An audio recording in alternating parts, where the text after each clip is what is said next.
Réponse à ma question et à ma prière. Le ciel commençait doucement à s'éclaircir. Un coq chanta au loin, annonçant l'aube. Je sortis de ma concentration et détendis mes membres. J'avais passé la nuit sur mon tapis à faire le dhikr, ainsi que je le faisais depuis un mois toutes les nuits. J'allais me lever, lorsqu'une question, suivie d'une prière, s'imposa à moi. Suis-je seule à avoir passé cette nuit à invoquer Dieu? S'il y a une autre personne qui soit dans mon cas, accordez-moi, Seigneur, la grâce de me la faire voir.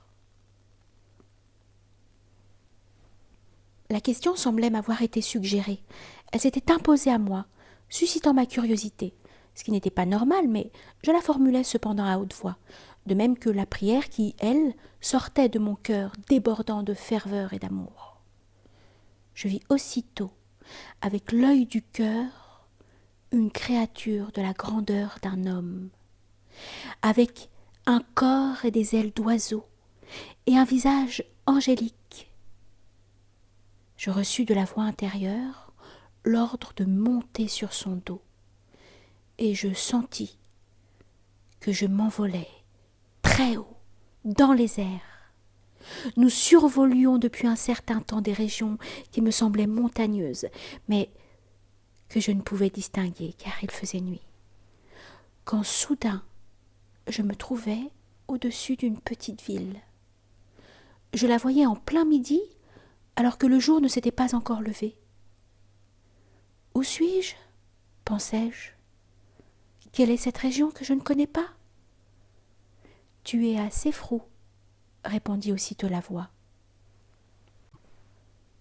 Je vis alors un homme sur un chemin montant, accompagné d'un jeune garçon.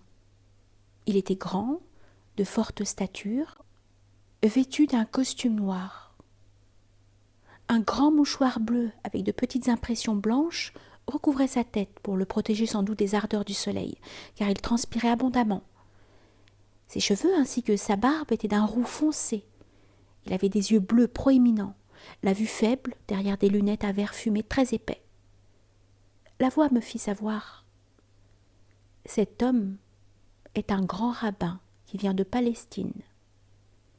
Il est invité à Séfrou dans une famille de notables israélites, chez lesquels il doit passer quelques jours.